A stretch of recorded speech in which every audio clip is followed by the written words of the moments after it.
There's homes even in our town here today, where little children are abused physically, sometimes sexually. It's hideous that we live in a society, and I'll tell you why that's happened. It's because we have left the blueprint. It's so important that we get it right. And as Christian people, we should have it right. But this world needs the example. Family matters. It's really, really important. So first of all, I want to say that family matters to God. Family matters to God. Notice here in 1 Timothy chapter 5, if you would please. It's a very interesting passage of Scripture, this. It's speaking really about the church's responsibility to widows who are widows indeed. The church didn't have a social security program in those days, but there were those widows who didn't have family, didn't have sons or daughters, didn't even have nephews, and their husbands were dead. And the church would bring those widows in, and they would take care of them, and they would feed them, and they would pay their way. And of course, those widows would be used in service of the church. But there was prerequisites to come into that program.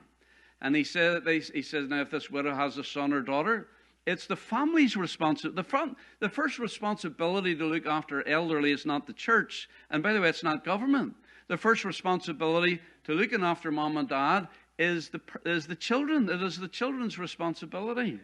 That's why he says down in verse 4, but if any widow have children or nephews, let them learn first to show piety at home. It's okay to be pious in the church, but what about being pious in your house?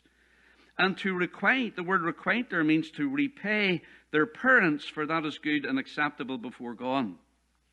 Now the point I want to make concerning these verses as we've read, when we look at verse 1, he says, rebuke not an elder, but entreat him as a father. I want you to see here that Paul instructs Timothy concerning church matters. The model for church relationships is actually the relationships within the home, within the family. Meaning those home relationships were wholesome. He says in verse 1, rebuke not an elder. In other words, respect the elders. So in a church situation, the pastor has a responsibility to everybody, and to be respectful of everyone, no matter what their age, but especially if they're older. We're to entreat the older folks, not rebuke them, but entreat them as a father. So somebody who's older, especially if there's a younger pastor. I started pastoring when I was 26 years old, and most everybody was older than I was. Well, you don't go with your finger out to rebuke somebody with like that, in that attitude. No, it's not right. You wouldn't treat your father like that. Hopefully you wouldn't treat your father like that. And that's exactly what he's saying. You treat the elder folks like you would do your own father. You would respect the elder people in your church like you would respect your own father. Hopefully you would respect your father. That's interesting, that, because he's assuming that the relationships in the home are right, that you do respect your fathers in the home, and therefore it carries over into the church relationship. So he's using the family relationships as a role model for how it should be in the church. Now he goes on, he says, the younger men as brethren. The younger men in the church, you treat them like brothers. You know, we call one another brother and sister in the Lord because we are. God is our Father. But that relationship, it's like brethren. And we've said this before. Some of you have said it too. That we're closer to some of the folks in the church, the brothers in the church, than we are even our own flesh and blood brothers. But one is modeled after the other. He assumes that the family relationship is right, that you do have a friendship with your brother. And then in verse 2, the elder women as mothers. How do you speak to the elder women? Well, you treat them like your mommy. How do you treat your mother? With respect, and be gentle and courteous with her. And then he says the younger as sisters. So the younger women, how do you treat the younger women in the church? Now, this is true for the pastor, but I think it should be true for all of us. Now, church is a wonderful place if you're a young person to meet your future bride. I think it's a good place to meet someone, because if you meet somebody who loves God before they love you, you'll be set the rest of your days.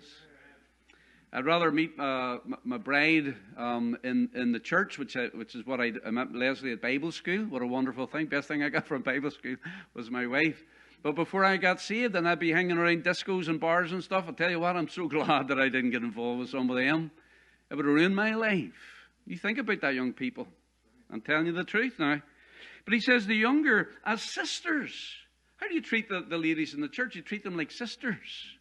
And then it says this, with all purity. And it assumes that there's a purity in the relationship between brothers and sisters in the home. You know, incest is a thing today. But it's an evil, wicked thing. And what we find in the Scriptures is that normal society, when brothers and sisters would treat each other with all purity. And that's the way we're to do it in the church. It's to be pure relationships. And so I think this is an interesting thing here, that these family relationships are an example. Now, the question is, how are we doing it? Like, you know, obviously we could evaluate the church relationships, but we're talking about the home here, about our families. How do they measure up? He's assuming that these relationships are pure and right and honorable and respectful. Of course, he goes on here in verse number 8. It's important. He says, but if any provide not for his own. We're going to see this when we get into the nitty-gritty of the responsibilities of a husband and of a father. He says, if any provide not for his own, and especially for those of his own house. This goes to show that he could even provide for those beyond his house, but especially of his own home. If he doesn't take care and provide for those of his own house, he hath denied the faith and is worse than an infidel. How could a Christian be worse than an unbeliever? Because, very simply, even unbelievers take care of their own. An unbeliever will take care of his wife and take care of his children. And you're a believer, you're a Christian. Can you do any less than an unbeliever? You're worse than an infidel if you don't take care of your wife and your children. And of course, in this passage, he goes on talking about the elderly and your mom and your dad. And so we're to show regard and reverence and duty at home. We mentioned verse 4, to requite their parents. That means we have to repay. There's responsibilities that we have in the home. And yet some people are reckless with our relationships within the home. Isn't it true that the people we hurt are the people that are closest to us? Yeah. The people we love the most, the people who love us the most, they're the ones we take the most liberty with. And you wouldn't come in here and have the same attitude that you'd have in the house sometimes. Leslie knows this. I come in here, I'm on my best behaviour, but she see me when I'm grumpy. But it's not right. And so we have responsibilities. Family matters to God. We see this in Scripture here and at other places. It matters to God because God invented the family. Did you know that marriage was the first thing that God instituted? It wasn't the church. It wasn't government. Marriage is the first institution that God created. Back there in Genesis chapter 2, when he put Adam to sleep, and he took a rib from his side, and there he created the woman from Adam's side. Not from his head, where she would rule over him. Not from his feet, where he would rule over her. But from his side, close to his heart, under his wing, side by side, the help that is suitable and fitting, the help meet for Adam, because God said it's not good for man to be alone. It's a wonderful thing. What a wonderful gift marriage is. It's fantastic. And God invented it. It's a precious gift. If you're married to a woman this morning, that's a gift of God. And then, you see, there's a broader world of humanity. Well, we all belong to the human race, and then there's individual countries, and we're all proud to be an American. And there's different nations around the world, and of course I have my native land is Northern Ireland. And then, of course, there's regions. We're Tennesseans, and here we are in Warren County in McMinnville. We have neighborhoods, and we belong to all of those things. But the place where you truly belong above all those things is your home. It's your house. Because that's where your nearest and dearest live with you. Your family, your home. So first of all, home was a place that God designed for you to belong. Isn't it terrible when you think of orphans or those in foster care? And thank God for foster parents who bring kids in. Many times foster kids are brought in and before long they're getting adopted. Isn't that a wonderful thing? Have you ever seen these little children when they find out they're going to get adopted? they're crying their eyes out because the first time in their life a family actually loves them. The first time in their life they feel like they belong to somebody. You see, God has put that need for belonging in each one of us, and God has provided that right from the get-go, being born into a loving, welcoming family. That's God's design. That's His blueprint. It's where we belong. You remember the demoniac of the Gadarenes, and he wanted to go with Jesus, and Jesus says no. He says, go home and tell thy friends what the Lord has done for you. He says, go home. Even the demoniac of the Gadarenes had a home. He hadn't been home in a long time. But he got to go home because that's where he belonged.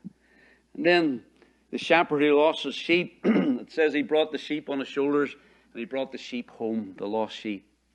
And then the prodigal son who was wayward, and he says, I need to go home to my daddy. And what was the reception when the prodigal came home? He wasn't judged. He wasn't condemned.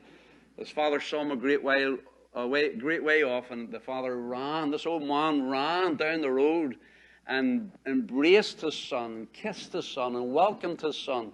Kill the fatted calf, bring the robe, bring the ring, bring the sandals. This is my boy, my son that was lost, and now he's found. He brought him home. It's a great thing to come home because that's where you belong. I remember when I was in Bible school, and I would be here sometimes in the summertime, I would get to go back to Ireland for 6 weeks. And, of course, you're institutionalized in a Bible school, right? And I thank God for my time in Bible school, not just for Leslie's sake, but also for what I learned there. And the whole experience was wonderful. But it was great stepping off the plane in Dublin. My mummy was there, my daddy was there, and my sister and my brother was there. And you're coming home for those short few weeks because you always have that sense of belonging. God designed that. In fact, Jesus, when he was being crucified, he looked at his mother and he looked at John. He said, Mother, behold thy son. And John, behold thy mother. And from that time onward, John took Mary to his own home. And John took her in. You see, home is a place where it's designed for you to belong there. Aren't you glad that you've got a home? And it's also designed by God as a place to begin, of course. And how sad it is when we think of the unborn being slain in the womb. And you know, that's all been sanitized. If you ever look up the videos of what happens in an abortion, especially partial birth abortions or late-term abortions, it's absolutely horrific. But it's in the guise of women's health care. You've got to be kidding me. It's butchery. And it's wickedness. How sad it is that the design of God for the loving home, a welcoming home, is trampled on. Babies should come with acceptance and joy, like it has been with most of us and our children, and comfort and protection and life, and brought to a home of loving arms, and everybody's happy to see the new baby coming home. That's the way it's supposed to be, but sadly in our society today, children are rejected. It's a thing of shame and pain, and children are harmed. Not just those who are harmed with abortion, but there's homes even in our town here today, where little children are abused physically, sometimes sexually. It's hideous that we live in a society, and I'll tell you why that's happened. It's because we have left the blueprint. It's so important that we get it right. And as Christian people, we should have it right. But this world needs the example and what we have instructed in the Scriptures. The home is important to God. I'm telling you, your house and your relationship with your wife, your relationship with your husband, the relationship you have with your children, with your parents. I'll tell you it's important. It's really important to God because He loves you and He wants what's best for you. And you look around at the wreckage in this world and the pain and the hurt, even in little children's lives. And that's not the plan of God. And so what we're speaking about in this little series is really important because family matters. It's important to God.